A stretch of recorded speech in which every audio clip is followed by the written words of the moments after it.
Hari ini kita akan belajar supaya perjalanan hidup kita itu didapatin berkenan di hadapan Tuhan.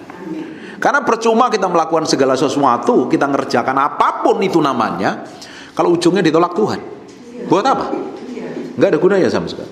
Kita bisa kelihatan keren di dunia ini, kita bisa melakukan aktivitas apapun, bisa jalan-jalan kemanapun juga, nggak taunya mati ditolak Tuhan. Makanya selama kita tinggal di bumi ini, kita harus bertanggung jawab dengan diri kita. Yang bertanggung jawab dengan diri kita lah diri kita sendiri. Kita ini berjalan maunya ngikutin siapa? Ngikutin Tuhan atau ngikutin diri kita? Harusnya kan kita ngikutin Tuhan.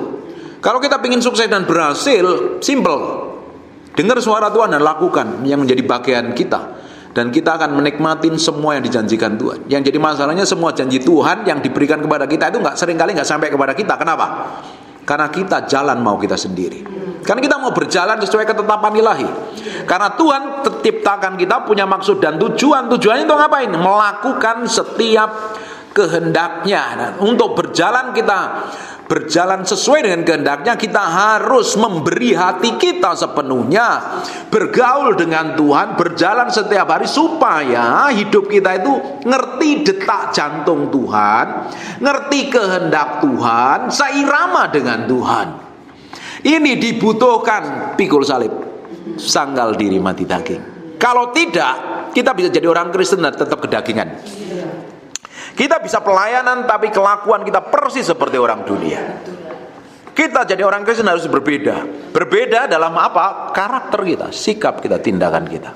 Dan kita juga harus bertanggung jawab dengan diri kita sendiri. Dari tubuh yang Tuhan percayakan sama kita, kita kelola dengan baik.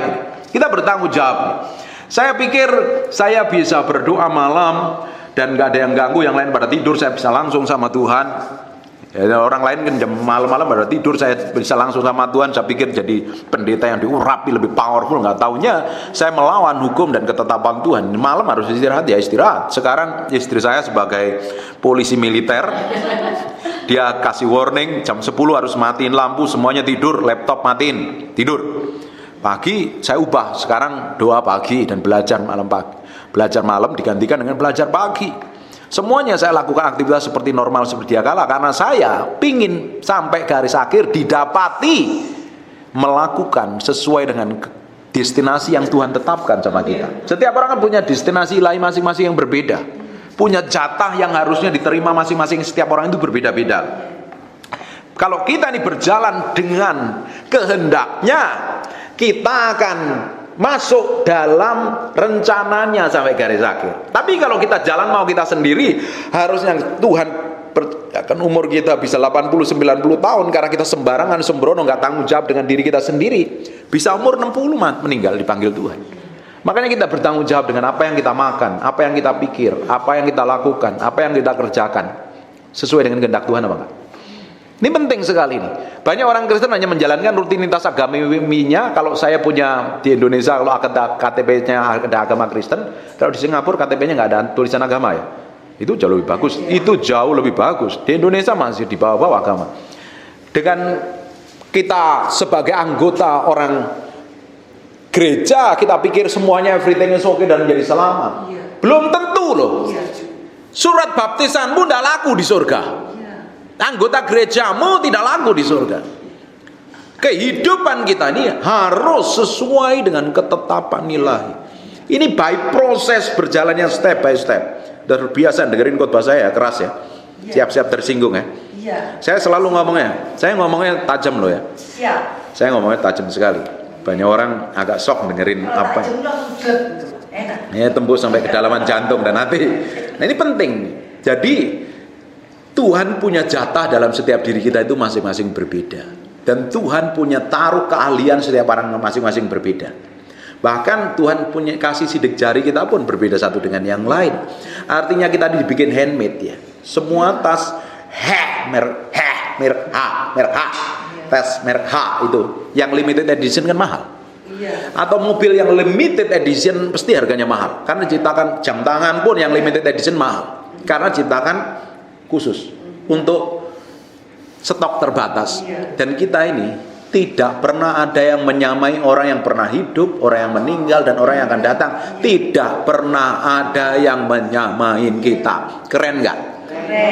Memang muka kita ada yang sama? Ya hanya sama, lubang hidungnya toh, tapi bentuknya kan beda. Artinya kenapa? Tuhan bikin kita spesial. Tuhan punya maksud dan tujuan ilahi. Dan kita harus ngerti itu. Kita akan ngerti sampai ke sana, ngerti sampai kedalaman hatinya Tuhan kalau kita nempel sama Tuhan. Waktu saya bergaul dengan istri saya, waktu pacaran, kita pacaran 4 tahun, saya pikir saya udah ngerti, kita menikah lah, kita sangjitan dan lain sebagainya. Terus nikah, saya pikir saya udah ngerti, dia ngerti saya. Ternyata tidak ngerti. Baru saya ngobrol, saya ngertiin, saya cerita bareng, duduk bareng. Dulu ngopi di Starbucks, nggak pegang handphone, tatap-tatapan. Ya harus pakai begitu. Ngobrol, cerita, lama-lama ngerti. Sekarang kalau melihat lirikan matanya, ya udah tahu ini. Ada yang salah nih gue nih kayaknya. Senyumnya udah berbeda, saya tahu nih, saya kayaknya nyinggung perasaannya dan lain sebagainya. Lama-lama ngerti. Lama-lama ngerti. Jadi setelah kita ngerti, kita baru bisa belajar nyenengin hatinya. Kalau dulu ajar aja, sembarangan aja. Saya pikir mau saya pikir dia suka. Ternyata belum tentu. Suami punya mau, belum tentu istri suka. Nah kita harus menyamakan dulu nih, supaya kita berjalan bareng. Ikut Tuhan kan juga seperti itu. Kita pikir kita datang ke gereja sudah everything is okay, berjalan dengan baik. Tuhan pikir Tuhan sudah disenangkan dengan bahasa kita, dengan penyembahan kita, dengan sikap kita. Ternyata Tuhan punya maksud dan tujuan yang berbeda. Sampai kita nempel dengan Tuhan, bergaul intim dengan Tuhan, pelan-pelan kita ngerti maksudnya. Makanya kita perlu setiap hari bergaul intim dengan Tuhan. Inti dari semua pengajaran saya adalah bergaul intim dengan Tuhan. Kalau engkau bergaul intim dengan Tuhan, lama-lama karaktermu diubahkan. Amin. Karaktermu belajar dimatikan step by step. Dengar firman ini kan sebenarnya engkau belajar menyalipkan dagingmu dengan firman. Firman yang kamu ketahui, firman yang akan memerdekakan. Step by step terus diubahkan ke arah Yesus Kristus Tuhan. Makanya kehidupan kekristenan itu tidak berhenti di gereja. Engkau praktek hidupmu di luaran sana, di luar gereja. Karaktermu, sikapmu, tindakanmu harus sesuai dengan firman Tuhan. Kalau tidak, kita nggak akan jadi berkat. Kita bisa jadi orang Kristen, tapi hidup kita memalukan, bahkan jadi batu sandungan orang lain. Kalau hidup kita bisa jadi batu sandungan buat orang lain, artinya kita pun bertobat dan berubah. Memang kita tidak bisa menyenangkan semua orang, dan kita nggak bisa membuat orang lain bahagia. Orang lain juga nggak bisa membuat kita bahagia. Tetapi paling tidak kita berjalan dalam ketepatan ilahi. Kita berjalan dengan firman. Kalau kita ini berjalan dengan firman, orang nggak suka. Dengan sikap kita ya, selama kita hidup kudus, hidup benar ya jalan terus. Tapi kalau orang nggak suka dengan kita, tapi kita memiliki karakter yang jelek, ya berubah gitu loh, bertobat gitu loh. Jangan dipertahankan karakter yang buruk itu. Udah tahu jadi batu sandungan, dipertahankan. Ini namanya kamu hidup ngawur dan sembarangan dan sembrono. Mau ditempatkan di atas gunung pun ya tetap jadi batu sandungan. Monyet nggak suka sama kamu. Tinggal di Alpen, beruang pun nggak suka. Tapi kalau kita hidup menyukakan hati Tuhan, mau ditempatkan di padang gurun sekalipun, itu padang gurun berubah jadi kebun buah-buahan. Karena apa? Ada penyertaan Tuhan. Bayangkan kalau hidup kita disertai Tuhan. Perlu khawatir? Perlu stres nggak? Perlu bingung nggak? Nggak perlu. Tuhan menyertai kita. Tuhan ada di samping kita. Jalan terus saja sama Tuhan. Untuk sampai ke sana kan by proses. Amin. Coba sekarang kita lihat di Efesus pasal yang keempat. Mulai ayat yang ke-17. Kalau belum ketemu dengerin saya aja.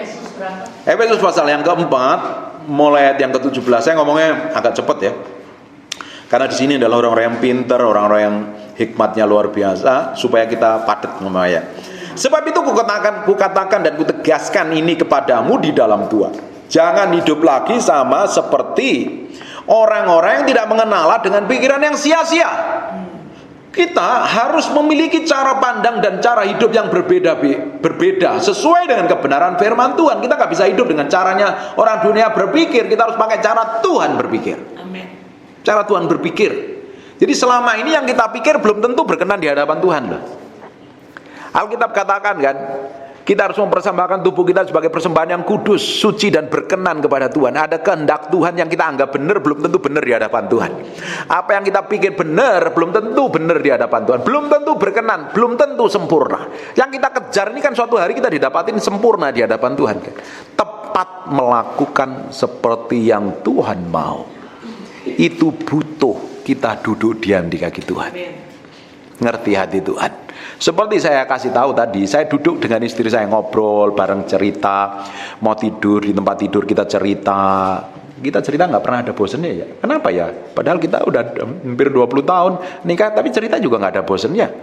Kita cerita bisa panjang lah, bisa sampai kadang kalau momen tertentu kita sampai malam lagi cerita. Kenapa? Ada perasaan cinta, ada perasaan sayang yang tumbuh dibangun setiap hari. Sama Tuhan kan begitu. Kalau kita ngobrol sama orang yang kita nggak suka, enek kan, bosen kan, malas lah. Kalau bapak ibu lagi, sini ibu-ibu semua nih, bapaknya hanya saya aja. Kalau kita nih nggak punya kegarian untuk ngobrol dengan Tuhan, ada yang salah loh dengan hidupmu loh. Jangan ngobrol sama Tuhan kalau engkau ngadepin masalah aja. Kalau udah kena masalah, kena problem, baru teriak-teriak sama Tuhan. Kalau everything is okay, kita nggak teriak sama Tuhan, itu ada yang salah. Hubunganmu ada salah dengan Tuhan. Kan kita nggak hanya bersikap baik sama istri kita kalau lagi kondisi baik kan. Dalam kondisi nggak baik pun kita harus tetap senyum kan. Yang punya suami, engkau harus tetap sayangi suamimu loh. Nggak mungkin kalau suamimu lagi nyebelin terus kamu juga ikut nyebelin. Geger itu, berantem itu, perang dunia kedua itu. Betul apa enggak? Justru dalam kondisi ribut gegeran kita ngapain? Coba kanan kiri toleh dulu. Kasih senyum yang paling manis dulu. Katakan hi, senyum itu hi. Ya, dalam kondisi ndak enak dengan suami kamu cemberut, wow, perang Baratayuda Jaya Binangun itu perang itu, gegeran berantem. Kita sama Tuhan kan seringkali dalam kondisi babak belur, stres, nggak tahu jalan keluar, baru cari Tuhan. Dalam kondisi apapun kita mesti cari Tuhan, nempel sama Tuhan, ngobrol sama Tuhan. Bapak, ibu-ibu ini bisa sambil kerja, sambil duduk, sambil jalan kan bisa ngobrol sama Tuhan. Roh Kudus, engkau mau apa sih sebenarnya? Berapa banyak di antara kita ketika kita tutup mata berdoa, terus kita langsung mikirin orang lain atau mikirin diri kita sendiri. Kita berondong Tuhan dengan segala macam permohonan. Pernah? Pernah? Kayaknya sering malahan ya. Tapi hari ini coba duduk diam di kaki Tuhan, nggak ngapa-ngapain. Dengerin suara Tuhan. Nggak enak loh. Siapa yang suka duduk diam di kaki Tuhan? Nggak gampang. Marta aja jerit-jeritan. Tuhan, suruh tuh saudaraku membantu aku. Padahal Tuhan lebih seneng sama Maria yang duduk diam di kaki. Duduk diam di kaki Tuhan tuh nggak enak. Engkau harus belajar menangkal, menaruh pikiranmu pada Kristus. Coba sekarang tutup matamu sebentar. Kita praktek. Amin. Mikirin apa? Mikirin apa? Mikirin duit, mikirin anak, macam-macam kan? Bener tak? Waktu kita duduk diam di kaki Tuhan, dia nggak ngomong apa-apa. Engkau harus naklukkan pikiranmu ada Kristus loh. Dan itu by proses. Bisa nggak hanya berdoa 5 menit, 10 menit toh? Ya kamu hanya laporan toh sama Tuhan. Pikiranmu masih mengembara kemana-mana kok. Kita berdoa 1 jam, mungkin 1 jam. Peperangannya itu 45 menit menaklukkan pikiran kita. Ya itu kan perlu continue kan, komitmen kan, setiap hari kan, setiap hari. Saya lakukan itu berhari-hari bisa berjam-jam. Hari ini istri saya tanya ini, Pak Peter doanya berapa lama? Tanyain aja. Saya bilang, kamu jangan masuk-masuk kamar, saya nggak mau diganggu-ganggu. Semua charger handphone semua bawa keluar, saya nggak mau diganggu-ganggu. Saya mau konsentrasi sama Tuhan. Saya belum lama duduk diam di kaki Tuhan. Dan kita harus lakukan itu. Saya duduk diam di kaki Tuhan bertahun-tahun saya lakukan, saya masih meleset melakukan hal segala sesuatu, apalagi yang orang nggak pernah duduk diam di kaki Tuhan. Apa yang terjadi? Kedagingan yang ada. Siapa yang suka marah? Kayaknya nggak ada ya, kudus semua di tempat ini. Haleluya. Dikuduskan di sini. Amin. Siapa yang suka marah? Sekarang saya mau tanya, kalau ada kondisi tidak enak yang terjadi dalam hidupmu, biasanya reaksi kita apa? Mulut kita yang ngomong kan, marah. Untuk menaklukkan supaya engkau tetap diam bereaksi tepat seperti yang Tuhan mau, engkau harus belajar diam di kaki Tuhan. Enak dan tidak enak. Kita doa itu maunya Tuhan berkati bisnisku besok lancar, meetingku berhasil, ada income gede dan lain sebagainya. Coba duduk di kaki Tuhan ngomong gitu, Tuhan mau apa? Sekali-kali yang punya suami, ngobrol sama suami, duduk di depan suami. Sayang, cinta negeri, rayuan pulau kelapaku, gula, madu, sugar. Aku ini selama ini udah nyenengin hatimu apa belum? Coba duduk begitu. Nanti kalau dia ngomong komentar jelek suamimu, diam, diterima. Ini praktek. Nanti kalau kita duduk diam di kaki Tuhan, Tuhan koreksi hatiku, selidiki sampai kedalamanku. Nanti Tuhan koreksi kan. Kalau dikoreksi Tuhan, teriak nggak? Dikoreksi suami seringkali teriak kan? Iya. Sekarang mesti belajar diam ya. Katakan, saya mau belajar. Diam. Menerima. Tapi kan susah. Kok tahu Pak? Lah kan saya punya istri. Perempuan tuh biasanya kalau untuk minta maaf berat setengah mati kan. Karena selalu merasa benar sejagat raya. Kenapa kok senyum-senyum, kayaknya tertuduh semua ini? Enggak semua, Pak. Enggak semua, ya ada 1000 dibanding 1. Biasanya begitu kan. Biasanya susah kan. Sekarang coba lihat handphone. Isinya fotonya siapa? Foto suami mau fotomu sendiri? Kebanyakan foto sendiri, tahu gak kenapa? Karena kebanyakan rata-rata manusia itu sayang dengan dirinya sendiri. Karena begitu sayang dan cinta dengan diri sendiri, makanya selfie. Ketika ada teguran, ada nasihat, suka nggak? Nggak suka. Biasanya langsung das. Yang lebih parah lagi pakai ayat bela diri. Keren nggak itu manusia itu? Terus di hadapan Tuhan keren nggak ya kira-kira?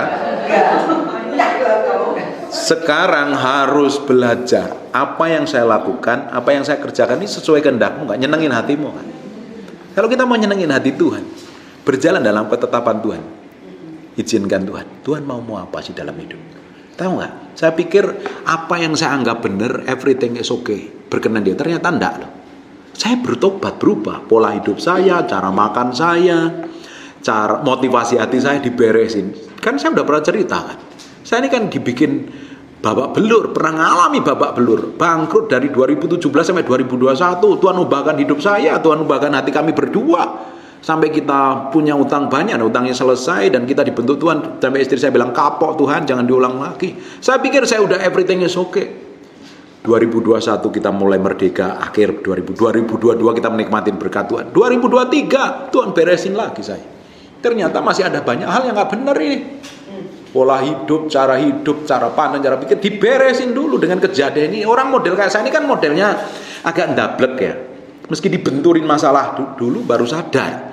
Karena istri saya udah bilang sebelum kita ke Surabaya, padahal kita ini udah dilayani dengan, dipersiapin dengan ahli gizi yang ngatur kesehatan kita.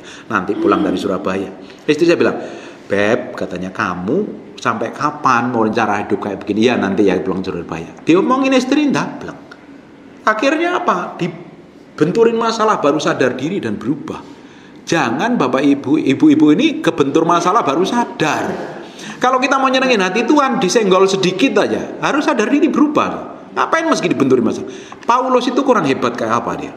Orang jago, pinter, luar biasa, didikannya Gamaliel, dia jago firman.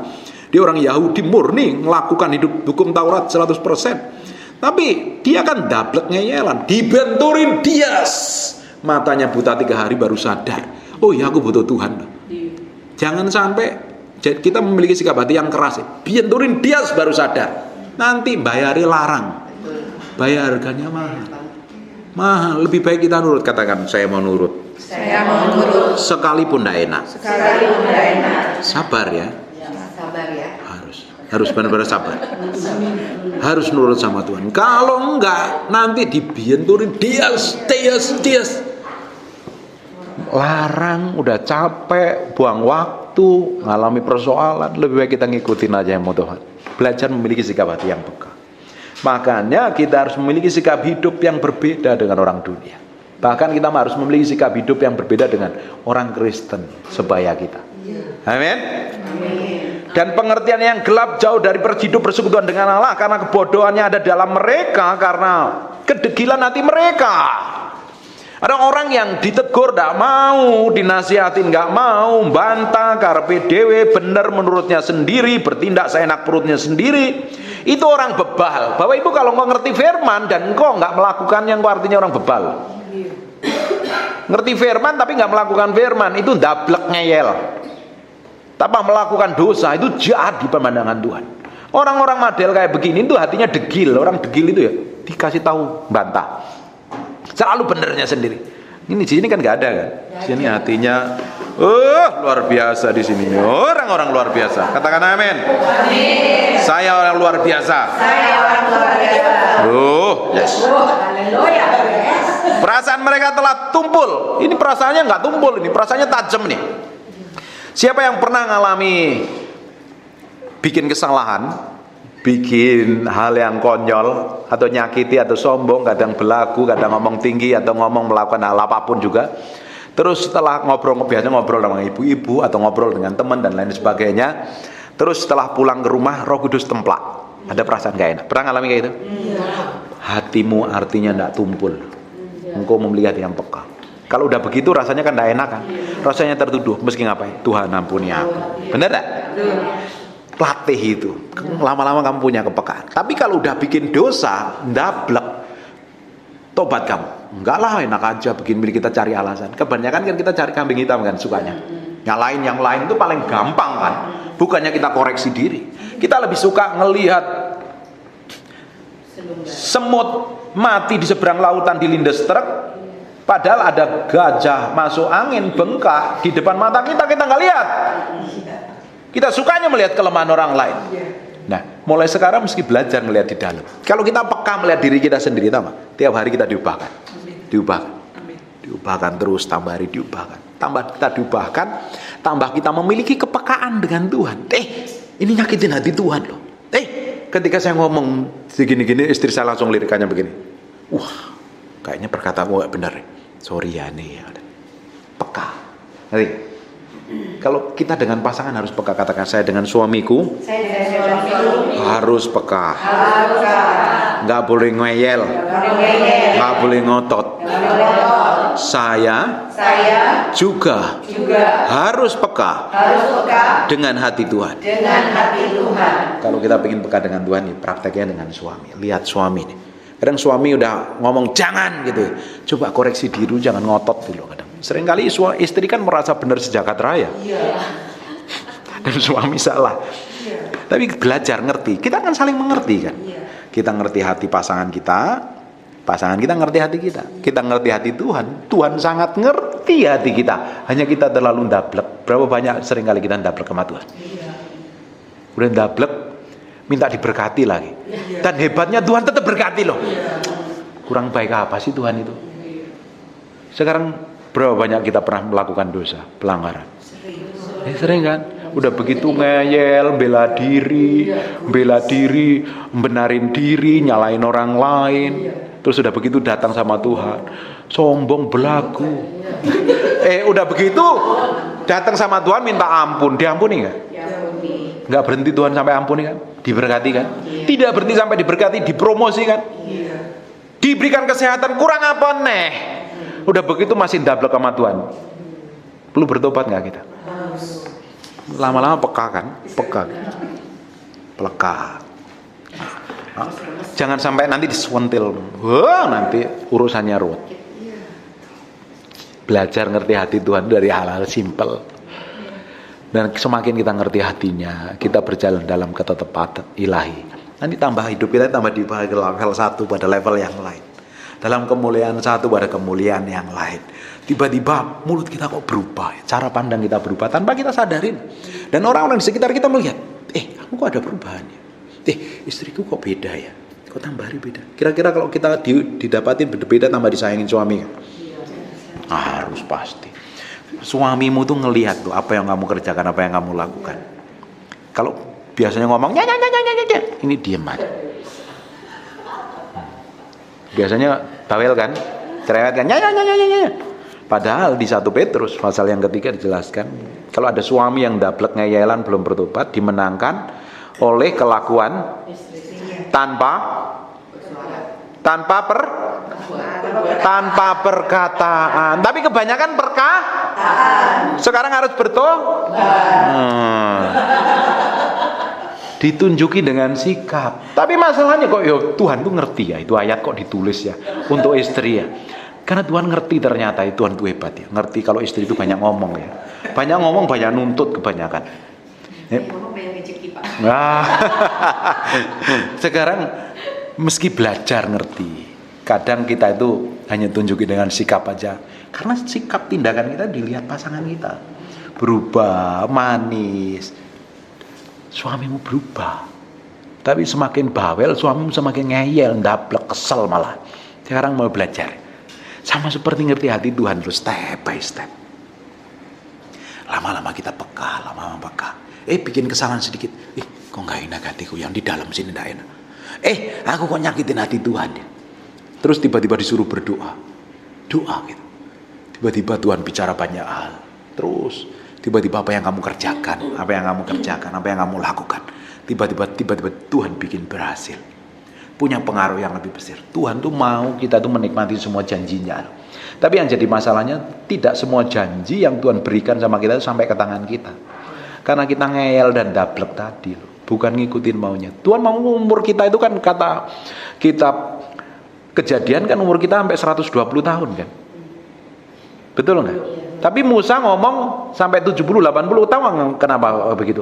Dablek orang Mesirnya, orang Israelnya keras kepala, ngeyelan, makanya umurmu nggak sampai 120. Di Kejadian pasal yang ke-6 Tuhan ngomong, rohku hanya sampai 120 tahun saja.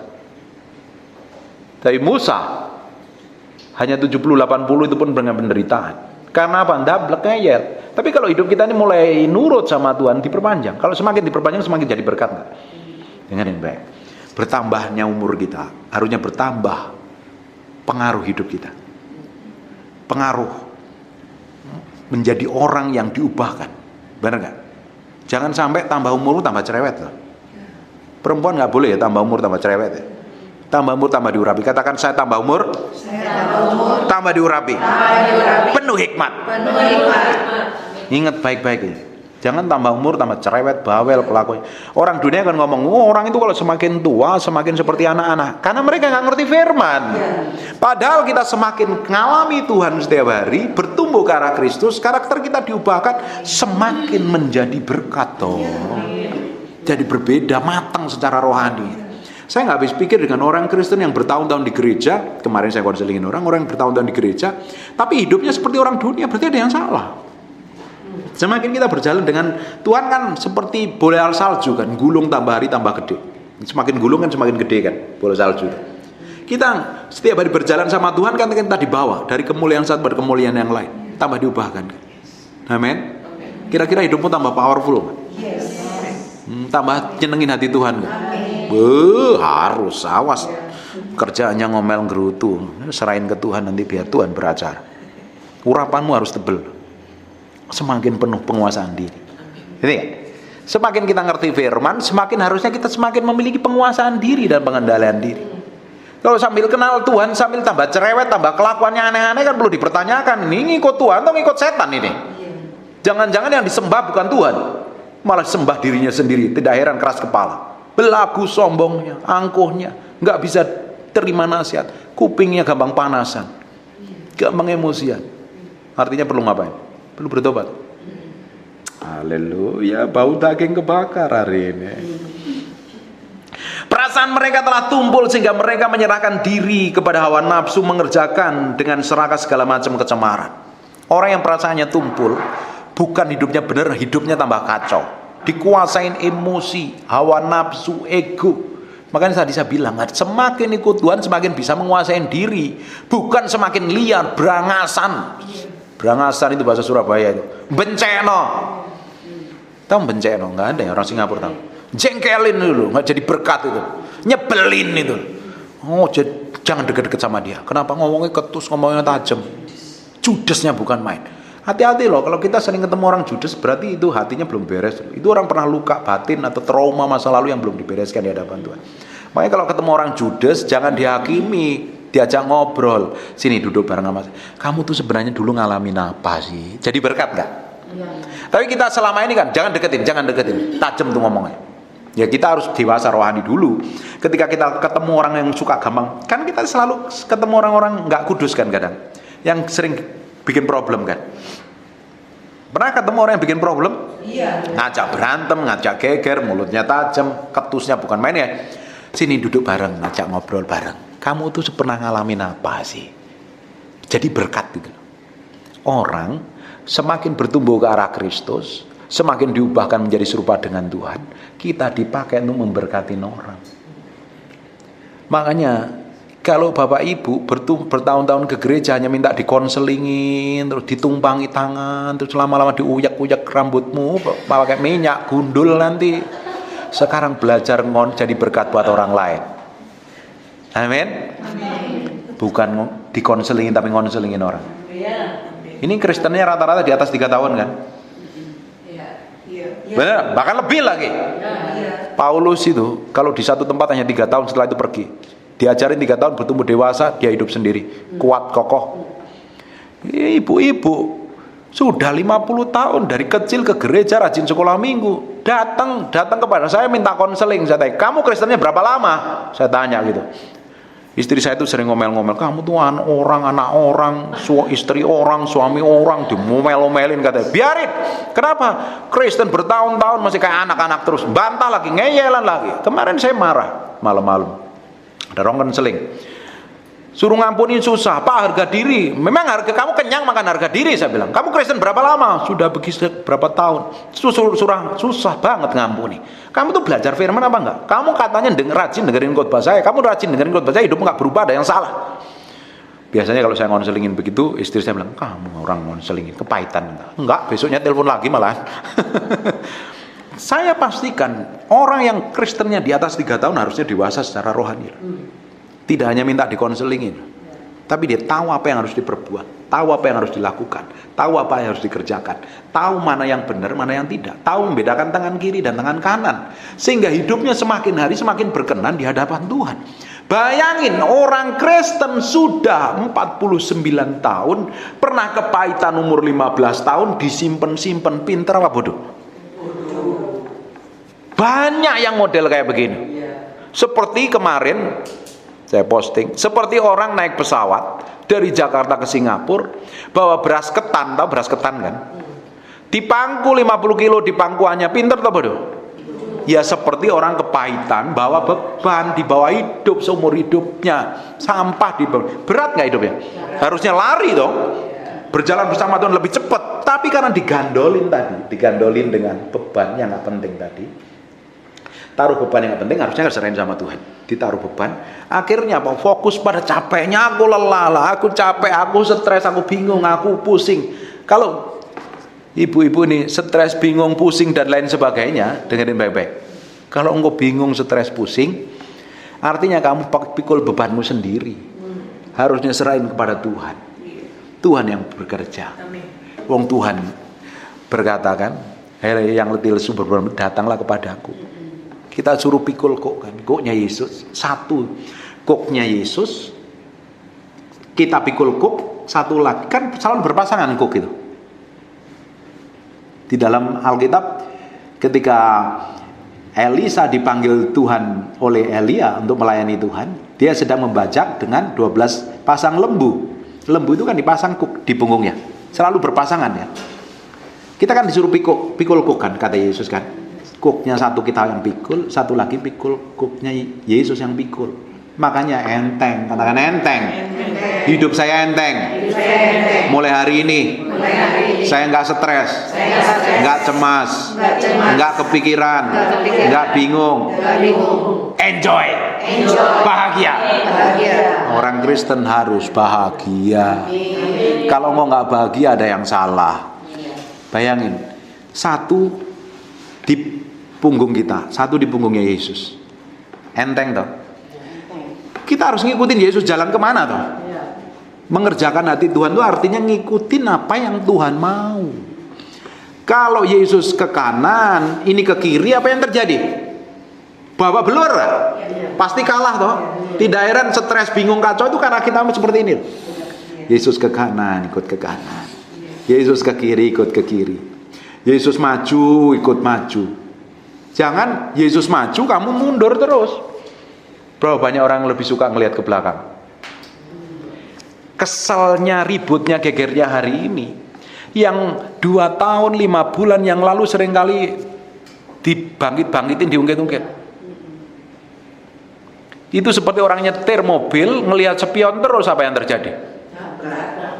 Tanpa kita sadari nggak begitu kan? Spion kita kadang seringkali lebih gede daripada kaca yang di depan.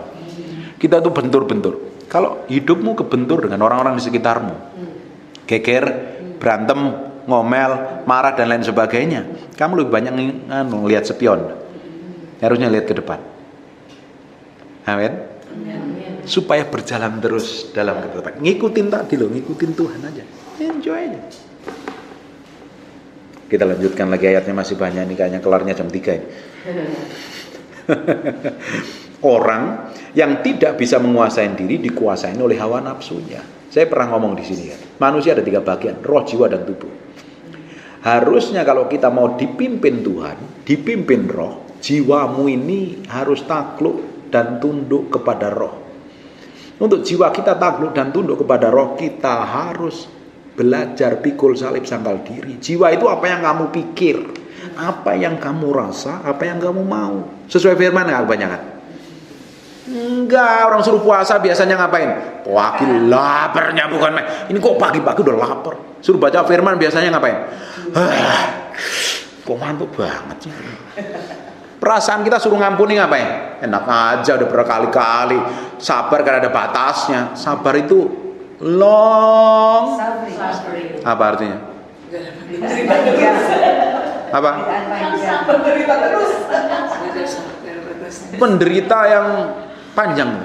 Penderitaan yang panjang karena proses Tuhan. Tapi nyatanya kita seringkali, sekali 2 kali, aku nikah sama kamu udah 20 tahun gak berubah-berubah. Seringkali ngomong gitu. Padahal suamimu gituin juga gak berubah kan. Suami itu semakin dipaksa maumu malah ngeyel. Dengerin istri-istri.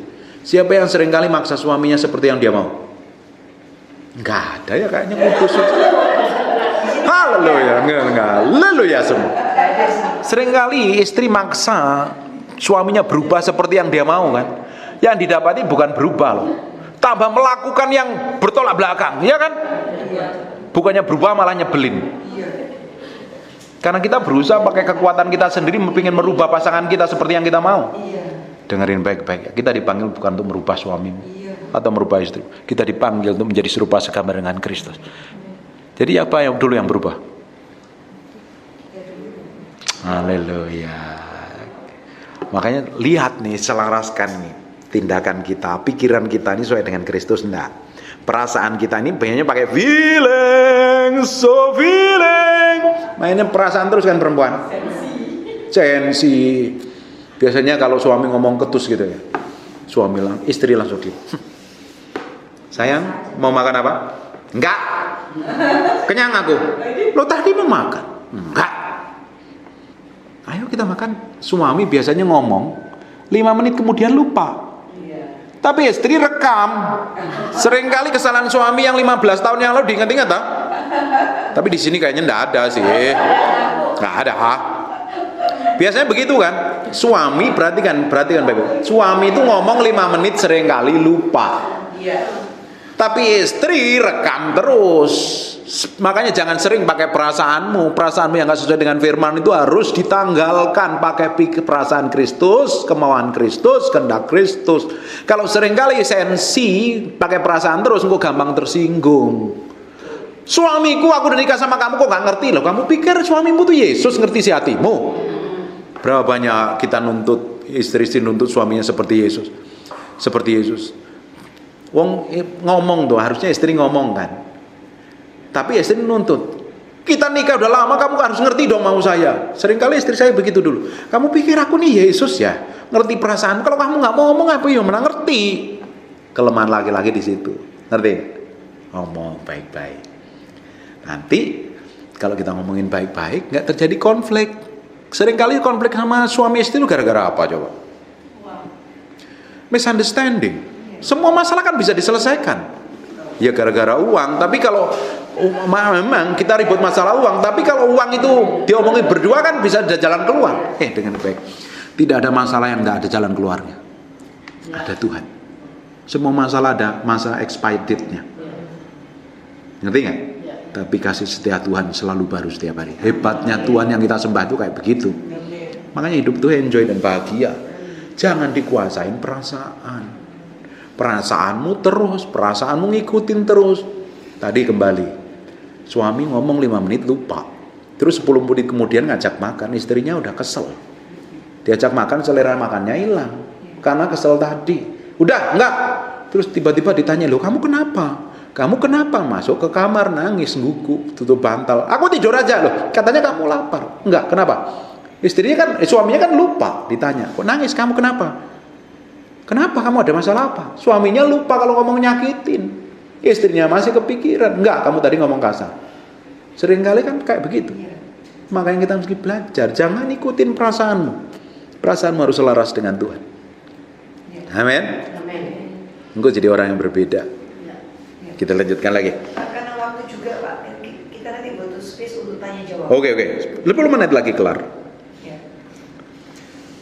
Karena kamu telah mendengar tentang dia dan menerima pengajaran di dalam dia menurut kebenaran yang nyata dalam Kristus, yaitu kamu berhubung dengan kehidupan kamu yang dahulu harus menanggalkan manusia lama. Kata menanggalkan manusia lama. Manusia lama kita itu akan binasa, menemui kebinasaannya dan nafsunya menyesatkan. Manusia yang lama itu harus ditanggalkan. Kita harus kenakan manusia yang baru. Manusia yang baru diciptakan serupa segambar dengan Allah. Makanya di area tadi pikiran, perasaan, kemauan, di area jiwa itu harus berjalan sesuai dengan firman. Ngerti gak? Kalau di area pikiranmu segala sesuatu ya, seringkali kan siapa yang suka tiba-tiba ada masalah, tiba-tiba ada khawatir gitu. Seringkali pikiran kita ini kadang dipengaruhi situasi dan keadaan kan pikiran kita. Betul apa enggak? Harusnya situasi dan keadaan enggak bisa mempengaruhi pikiran dalam kondisi apapun. Seringkali lebih banyak berpikiran jelek kan? Benar enggak? Tadi Filipi 4 ayat yang ke-8 ngapain? Pikirkanlah, saudara-saudara, pikirkan yang baik, sedap dengar, patut dipuji, sebut kebajikan. Pikirkanlah yang semuanya itu. Tapi kebanyakan pikiran kita ngikutin keinginan daging kita. Makanya tidak heran orang Kristen susah hidup dipimpin roh karena apa? Dikendalikan pikirannya sendiri, kemauannya sendiri, kehendaknya sendiri. Di area sini loh yang harus dipikul salib sangkal diri mati tadi. Amin. Marah itu di area mana sih? Jiwamu bukan? Kalau kamu dikuasain marah, lama-lama kamu jadi orang gampang emosian. Betul Bang? Iya. Kita itu kan bisa memutuskan. Keputusan kita hari ini menentukan masa depan kita. Amin. Keputusan hari ini. Dalam kondisi tidak enak, dalam kondisi yang sakit, kondisi yang nggak nyaman, kita kan bisa memutuskan untuk bahagia. Kita memutuskan untuk senyum, kita memutuskan untuk sabar, kita memutuskan untuk tenang. Tapi kalau kau memutuskan untuk ribut, gegeran dan berantem, nanti hasilnya beda. Ngerti nggak sampai sini? Amin. Kita lanjut lagi. Supaya kamu dibaharui dalam roh dan pikiranmu. Di area akal budi kita ini harus diperbarui dari hari ke sehari. Lewat apa? Belajar firman kayak begini. Naruh kepekaan dengan Tuhan kayak tadi loh. Bangun keintiman itu loh. Semakin hari kita semakin diberi kepekaan berjalan dengan Tuhan. Waktu kita diberi kepekaan berjalan bersama Tuhan, kita ngikutin maunya Tuhan dan mengenakan, lama-lama kalau kita ngikutin maunya Tuhan, kita mengenakan manusia yang baru yang diciptakan menurut kehendak Allah dalam kebenaran dan kekudusan yang sesungguhnya. Ini berkenan gak di hadapan Tuhan kalau mengenakan kebenaran, kekudusan yang sesungguhnya? Hidup semakin hari semakin kau menyenangkan hati Tuhan. Powerful gak ya? Ini kita harus sampai ke level ini loh. Ini level di mana kita berjalan sesuai dengan apa yang Tuhan mau, tepat seperti yang Dia inginkan. Kira-kira kalau kita ini berjalan setiap hari tepat seperti yang Tuhan mau, kira-kira apa yang terjadi? Yang dikerjakan tanganmu Tuhan bikin berhasil nggak? Hidupmu tambah dipromosi nggak? Semakin punya pengaruh nggak? Kamu ngobrol, ibu-ibu ini ngobrol sama teman-temanmu. Di sini nggak ada teman arisan ya? Nggak ada. Mungkin teman ngafe lah. Tiba-tiba dia bisa di jamaah Tuhan karena ngelihat hidupmu yang berubah. Hidupmu tambah jadi berkat. Dengarin baik-baik. Tuhan punya tujuan ilahi yang kita sendiri kadang nggak nyampe ke sana. Tapi untuk nyampe ke sana kita harus ngikutin step by step yang Tuhan mau. Kalau Tuhan tempatkan ibu-ibu tinggal di Singapura, berarti Tuhan punya maksud dan tujuan atas hidupmu untuk jadi berkat bagi orang-orang di Singapura. Amin. Nggak mungkin nggak. Memang tempatkan di Singapura, ya lah penting aku jalani hidup. Nggak seperti sampai situ. Kita ini kenal Tuhan kok. Kita ini punya Tuhan yang membawa hidup kita tambah hari tambah naik jadi berkat bagi banyak orang. Kita ini dipanggil, diubahkan menjadi serupa segambar dengan Kristus. Tujuannya itu ngapain? Jadi berkat buat orang lain. Kalau kita dipanggil, dijadikan Tuhan menjadi berkat buat orang lain, kira-kira kita punya pengaruh semakin hari semakin gede nggak? semakin kita berjalan tepat seperti yang Tuhan mau, menurut kehendak Allah dalam kebenaran dan kekudusan yang sesungguhnya, semakin kita ngerti detak jantung Tuhan. Makanya membangun keintiman tadi, berjalan dalam keintiman tadi, semakin kita ngikutin kehendaknya, ngikutin maunya. Lama-lama semakin mendekat ke arahnya, semakin mendekat ke arahnya, semakin hidupmu diubahkan, semakin hidupmu jadi berkat, semakin engkau mengalami Tuhan. Orang di sekitarmu pun mengalami Tuhan melalui hidupmu. Amin. Amin. Dapat makan kenyang nggak hari ini? Amin. Harusnya kekristenan yang sejati itu ke arah sana perjalanannya. Diubahkan terus, diubahkan terus, diubahkan. Hari demi hari diubahkan, diubahkan. Tahu nggak yang paling menikmatin Tuhan dalam hidupmu siapa? Katakan suamiku. Loh, belum sarapan kita. Katakan suamiku, anakku, saudaraku. Harusnya mereka menikmatin karakter Allah dalam hidupku. Amin. Mereka yang bisa menikmatin Tuhan. Silakan duduk. Harusnya mereka yang bisa menikmatin Tuhan. Kalau mereka menikmatin Tuhan, mereka diubahkan nggak? Kapan kita yang diubahkan dulu? Makanya jangan nuntut orang lain berubah seperti yang kita mau. Sampai matamu biru, mereka nggak akan berubah. Sampai rambutmu berubah jadi merah, dia nggak akan berubah. Kesel yang ada. Berapa banyak kita seringkali nuntut orang lain berubah seperti yang kita mau, nggak taunya malah nggak berubah. Ketika orang lain nggak berubah, kita kesel marah. Yang rugi siapa? Kita. Harus pintar sekarang ya. Oh, ternyata saya yang harus berubah menjadi serupa segambar dengan Kristus. Amin. Amin. Sudah 45 menit. Sekarang mau tanya apa? Iya. Mau tanya ibu boleh? Boleh. Tanya. Wah, aku deg-degan ini kalau tanya. Gak kita kan kayak bapak bilang kita cewek lebihnya ngeyel. Cuma kadang-kadang kayak ibu kan ngeyel itu kan demi kebaikan bapak ya toh. Di sekali dua kali nggak bisa, lama-lama kesel juga kayak dia bu. Kadang-kadang kan is really for his own good gitu loh. Nah itu gimana bu? Akhirnya ibu nyerah aja, serah sama Tuhan. Udah deh, kalau pulang yang sakit dewe gitu. Ya kadang-kadang usaha terus, tapi ya kalau pada akhirnya ya serahin aja sama Tuhan. Ya Tuhan yang ini. Akhirnya sekali Doa, banyakin doa. Soalnya waktu itu pernah saya warning di pelan-pelan nggak ngerti. Sampai yang terakhir itu pas mau berangkat ke Surabaya, saya warning terakhir kali itu. Kamu mau sampai kapan? Gaya hidup kamu nggak berubah. Umur kamu udah sekian. Iya nanti buktinya aku ini sekarang ini sehat-sehat aja, nggak masalah, nggak ada masalah apa. Is okay, nggak apa-apa, terserah kamu deh. Gitu. Puji Tuhan, setelah disentil sama Tuhan berubah banyak. Puji Tuhan. Jadi kuncinya itu aja Pak. Iya, serahin sama Tuhan aja. Iya itu apa? Saya sendiri kalau misalnya kita bicara pasangan atau misalnya teman-teman gitu ya, saya sih karena saya berpikir begini, aduh kayaknya kalau pakai mulut nih nggak bisa deh. Jadi ya saya berdoa. Saya berdoa sambil saya sendiri juga memeriksa diri. Saya sendiri juga berjaga-jaga gitu. Jadi saya berdoa minta tolong Tuhan gitu. Karena kan kita kan selalu belajar mengandalkan Tuhan Yesus. Ya tetapi tetap ada bagian kita. Bagian kita harus bersama Tuhan Yesus. Nah, tadi kan Bapak kan ada bicara soal ini tadi Bapak, yang jadi gini. Kita kan semua ini kita kaum ibu ya, khususnya di sini kan kita belajar mengerjakan kehendak Tuhan dalam kita, betul ya? Tuhan punya calling kepada kita tuh masing-masing, sendiri callingnya. Nah kita ini mengerjakannya. Tapi begini, pengalaman saya ada beberapa, ini kalau kita bicara kaum wanita, ada beberapa orang yang begini, pokoknya dia sekedar dia kerja. Habis dia kerja, nanti dia pacaran. Habis pacaran, nanti dia menikah. Habis dia menikah, nanti dia punya anak. Dia bekerja. Jadi hidupnya sama saja dengan orang pada umumnya. Jadi kerja, married, punya anak, nanti punya cucu. Nah, orang-orang yang begini ini, bagaimana ya caranya untuk kita tuh mau memberitahu itu, you know, do the calling of God gitu.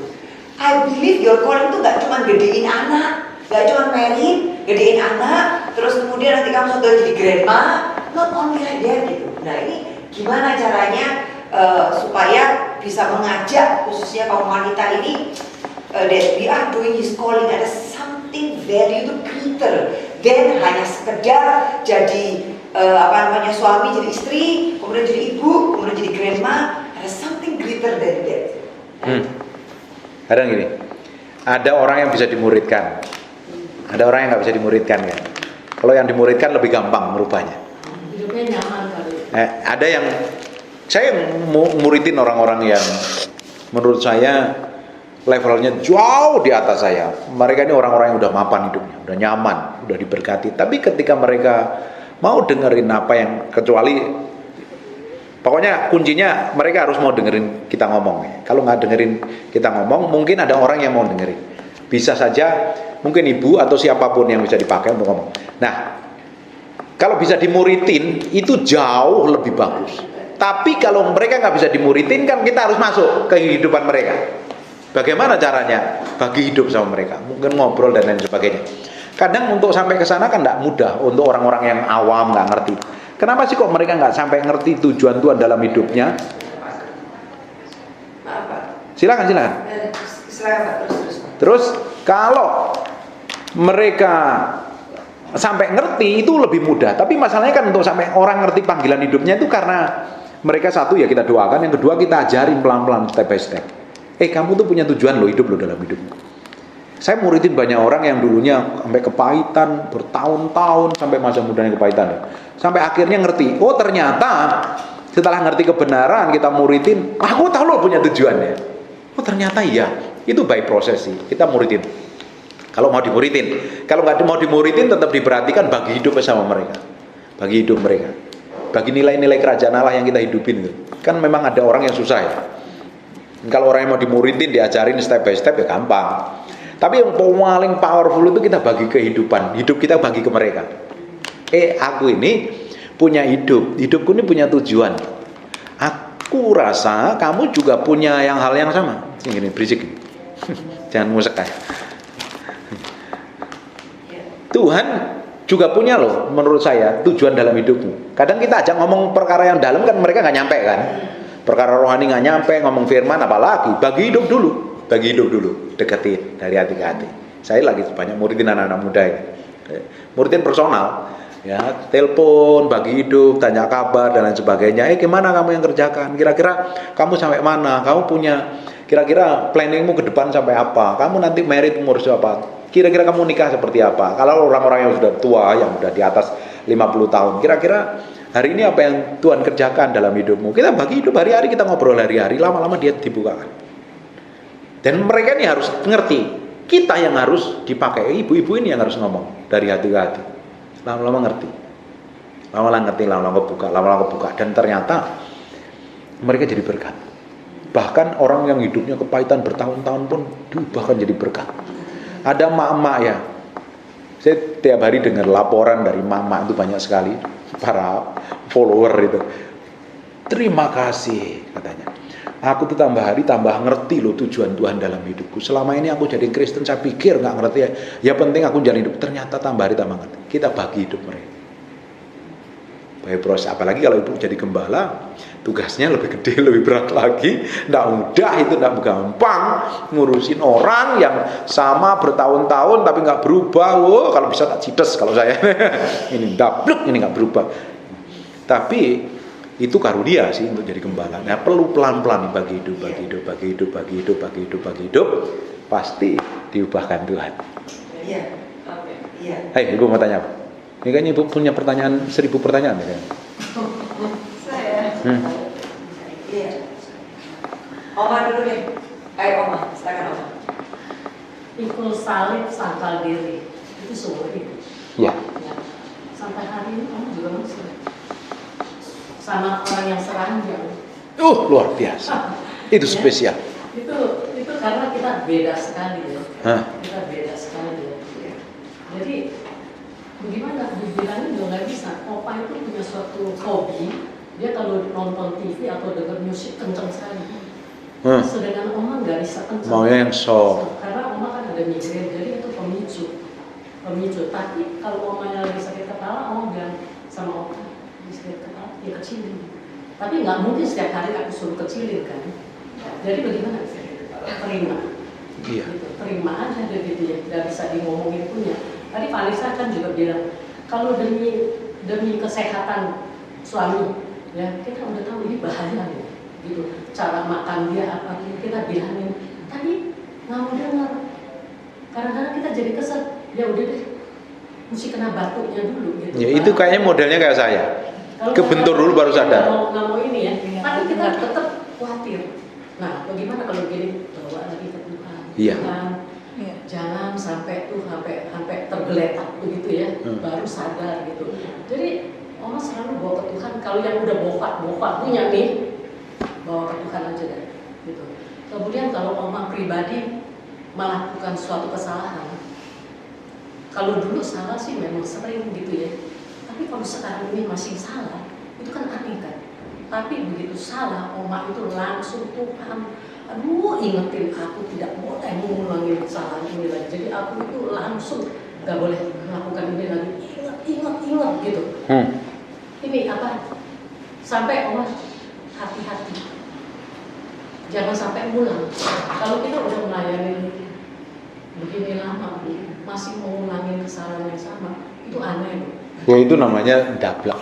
Itu aneh gitu. Jadi Oma selalu gak boleh kesalahan ini, gak boleh lagi. Jadi, Itu bertumbuh secara rohani itu kayak gitu. Gak mau ngulangi kesalahan yang sama. Nah, memang ada hal yang kita nggak bisa hindarin dan kita nggak bisa lari. Siapa itu? Katakan pasanganku. Ngomong pasanganku. Diajak ngomong susah ya. Pasanganku suamiku adalah orang spesial dikirim dari surga untuk aku. Bisa lari nggak dari suami? Tidak bisa. Kayak kamu ngotot lari cerai, kamu bukan dapat penyelesaian, tambah ruwet hidupmu. Nah kadang ya, yang dipakai membentuk saya siapa? Ya orang di samping saya lah. Polisi saya, tukang tegur, tukang nasihatin, tukang ngatur makan. Siapa yang berani tegur saya langsung cespleng? Kalau bukan istri gitu.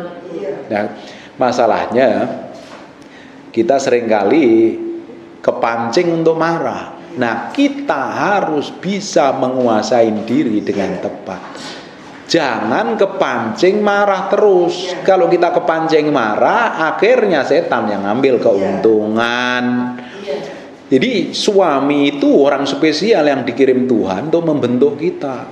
Kita ribut sama orang bisa kabur lari kan. Jadi sama suami lari kemana? Mau tidur sekeranjang, makan bareng, cerita banyak, kita mau lari mana? Nikmatin aja. Itu namanya pikul salib. Tahu pikul salib sangkal diri saya kebanyakan makanan ya. Makanan. Maunya makan enak dulu, sekarang udah tobat. Sekarang benar-benar udah tobat. Tobat. Dulu semua makanan yang saya suka itu menimbulkan penyakit buat saya. Kemarin pincang, asam uratnya kambuh. Ini ibu ini malam-malam datang katanya, aku nggak bisa jalan, mau diajak jalan nggak bisa, aku pincang. Sekarang udah sembuh sih, udah sehat. Semua makanan yang saya suka, apalagi di Surabaya bu, banyak makanan surgawi. Apalah, rujak cingur, lah rawon, lah ini loh, makanan enak kabeh itu. Nasi kerawu, saya nggak bisa makan. Pecel, itu saya bisa pincang mendadak itu makannya karena asam uratnya tinggi. Nah itu saya mesti jagain itu.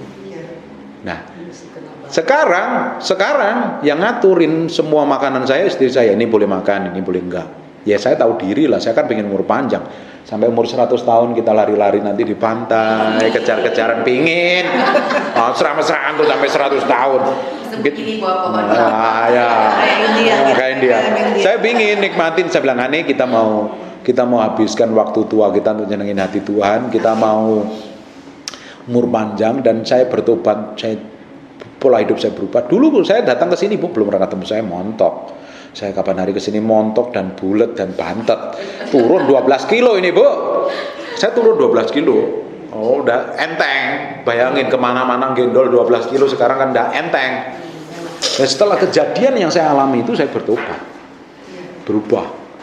Makanya kalau ada kejadian-kejadian yang kita alami di rumah, di suami, di kantor, di jalan, kita nggak ngapain. Tuhan punya apa? Tuhan punya maksud. Tuhan mau ubah kita. Tapi seringkali respon kita salah. ketika Tuhan mau ubah kita, kita nyalain orang lain. Sekarang kalau Tuhan mau ubah kita, tahu nggak Tuhan mau hati kita? Setiap kejadian yang tidak enak terjadi dalam hidup kita itu sebenarnya Tuhan mau hati kita untuk diubah seperti yang Dia mau. Tapi kita seringkali kan bela diri bener dewe kan. Sekarang kalau ngadepin kejadian yang tidak enak langsung, Tuhan mau apa sih? Nanti hati kita berubah, berubah. Aku diajarin sabar, aku diajarin pengendalian diri, aku diajarin menjadi orang yang berhikmat ya. Lamba-lamba kita diubahkan. Amin. Terima kasih siang hari ini. Terima kasih Tuhan. Terima kasih Tuhan. Kau baik, Kau baik. Lihat sampai kedalaman hati kami Tuhan. Koreksi dengan firman-Mu, bahwa kami menjadi serupa segambar dengan Kau. Kami hanya ingin menyenangkan hati-Mu, bukan yang lain Tuhan. Dapatin hati kami menyenangkan hati. Siang hari ini Roh Kudus, kami memberi hati kami untuk Engkau, untuk diubah, dijamah, dilawat Tuhan. Enggak ada yang lain yang lebih mulia selain Engkau. Enggak ada yang lain Tuhan. Buat hati kami nempel dengan Engkau Tuhan. Pikiran dan perasaan kami menyatu dengan Engkau, sehingga kami ngerti apa yang Kau mau dalam hidup kami. Dalam nama Yesus. Haleluya. Amin. We thank you, we praise you, we adore you. We thank you, we praise you, we adore you. Terima kasih siang hari ini. Terima kasih Tuhan. Terima kasih.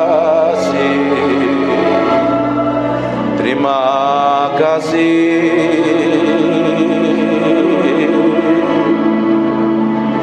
Di dalam hadirat-Mu kami diubahkan mengenal Engkau. Hadirat-Mu kami mencintai-Mu.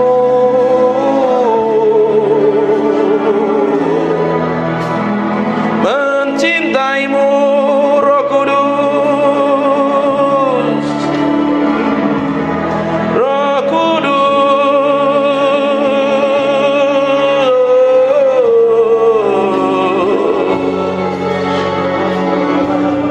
We love you. We praise you, we adore you.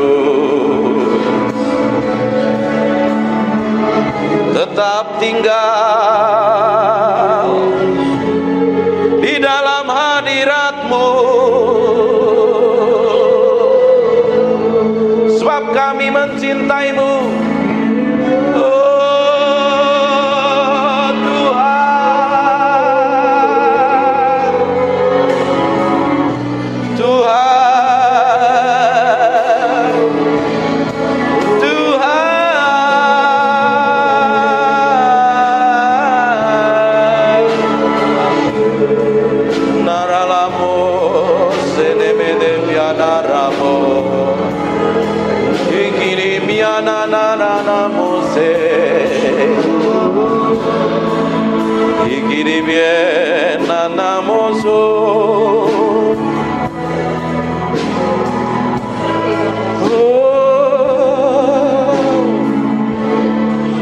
We praise you, we praise you, we praise you.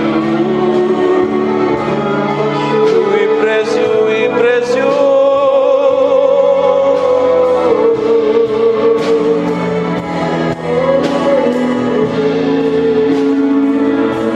Berlama-lama dalam hadirat-Mu,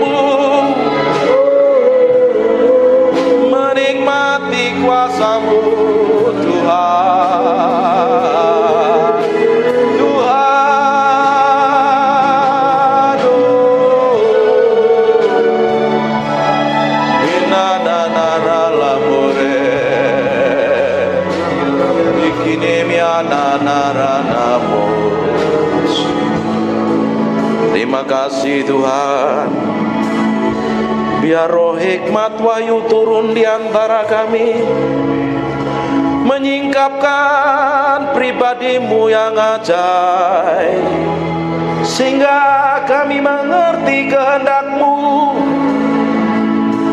berjalan dalam pusat hati-Mu, oh Tuhan. Siang hari ini urapi kami semua tanpa terkecuali. Kami adalah orang yang mencintai-Mu dan mengasihi-Mu.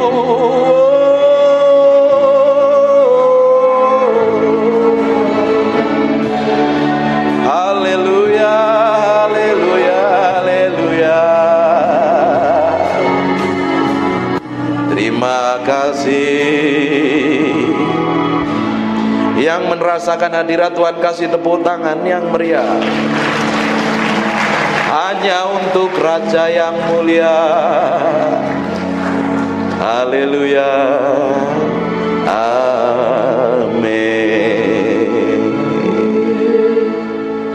Silakan duduk dalam hadirat Tuhan.